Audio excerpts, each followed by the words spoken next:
Friends, smart computer એકેડેમીની આ ચેનલમાં આપનું સ્વાગત છે અને આજે આપણે સમજશું સી લેંગ્વેજમાં પોઇન્ટર.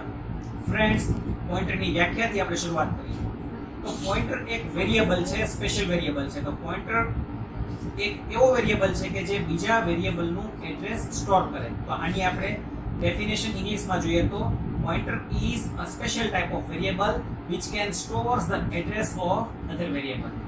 તો હવે આ જ વસ્તુને આપણે કોમ્પ્યુટરમાં સમજીએ. તો ફ્રેન્ડ્સ, આ રહ્યો આપણો પ્રોગ્રામ કે જે આપણને પોઇન્ટરનું એક્ઝામ્પલ પૂરું પાડે છે. તો શરૂઆતની અંદર જે બે લાઈન છે આપ જાણો જ છો, આપણે stdio અને conio.h નામની ફાઇલો, હેડર ફાઇલને આપણે ઇન્ક્લુડ કરી છે.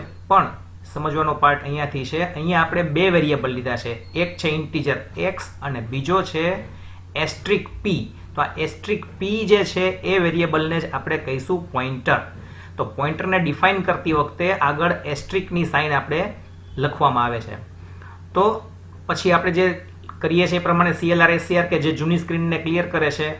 Then x is equal to 5. તો x ને આપણે કિંમત આપી છે 5. તો હવે આ જે એની વેલ્યુ છે એને આપણે પ્રિન્ટ કરવા માટે પ્રિન્ટએફ કર્યું છે અને પ્રિન્ટએફ કર્યા પછી આપણે કામ એવું કર્યું છે કે એન્ડ x ની વેલ્યુ આપણે p ને આપી છે. તો ફ્રેન્ડ્સ, અહીંયા જ સમજવાનો પાર્ટ છે મેઇન, કે અહીંયા આપણે આ x વેરિયેબલ જે છે એનું એડ્રેસ p નામના પોઇન્ટરને આપીએ છીએ અને એના માટે આપણે એન્ડ ની સાઇન લખવાની થાય છે x ની આગળ.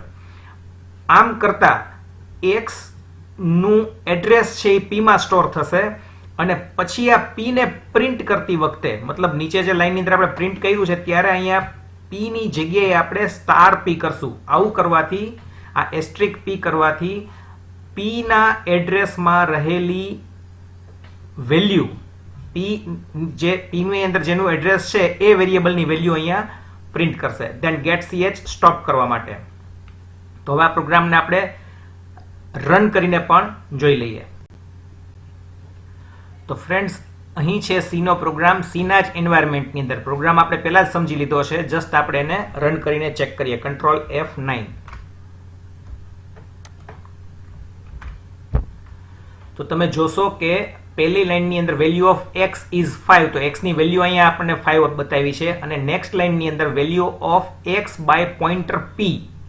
તો અહીંયા પોઇન્ટર p દ્વારા આપણે x ની વેલ્યુ 5 આપણને બતાવી છે. તો આ જ વસ્તુને હવે આપણે ગ્રાફિક્સ દ્વારા સમજીએ. તો ફ્રેન્ડ્સ, અહીંયા મેં સી ની મેમરીનું એક, તમે સમજી શકો એટલા માટે મેમરી ટેબલ બનાવેલું છે.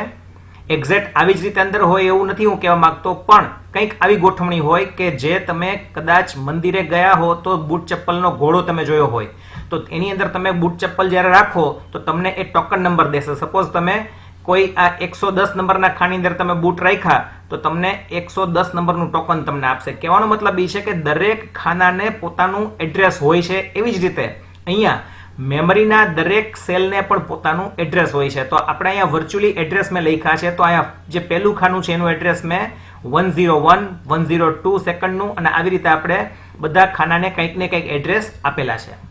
તો ફ્રેન્ડ્સ, સમજવા માટે આપણે પ્રયત્ન કરીએ કે જ્યારે આપણે પ્રોગ્રામની અંદર લખીએ છીએ integer x is equal to 5, તો આપણને કોમ્પ્યુટર તેની મેમરીમાંથી કોઈ એક ખાનું, કોઈ એક સેલ તમને આપશે કે જેનો તમે યુઝ કરી શકો.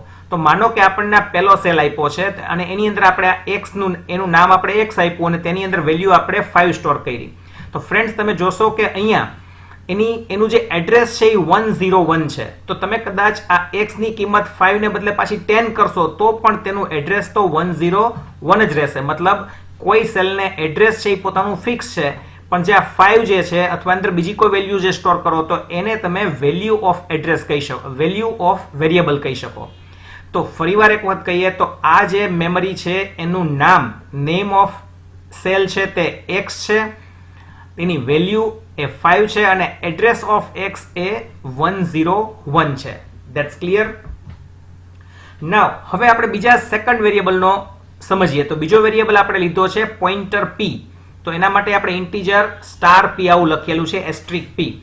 તો આ સ્પેશિયલ વેરિયેબલ જે છે એ સ્પેશિયલ વેરિયેબલને માનો કે આપણને મેમરીની અંદર આ ખાનું એના માટે આપણે ફાળ્યું, તો આ જે ખાનું છે એનો નંબર છે 128.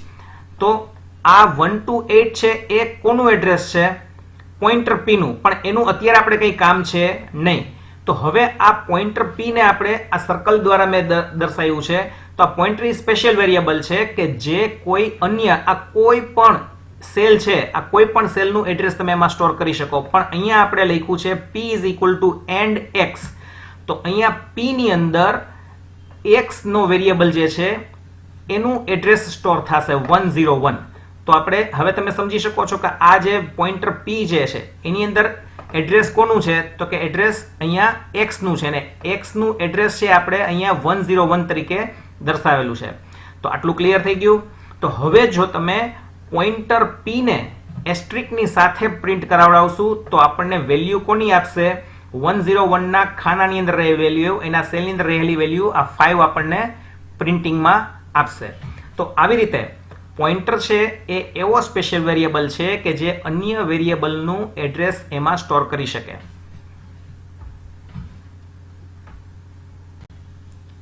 ફ્રેન્ડ્સ, તો હવે ડેફિનેશન લખી લેશો પોઈન્ટર ઇન સી લેંગ્વેજ.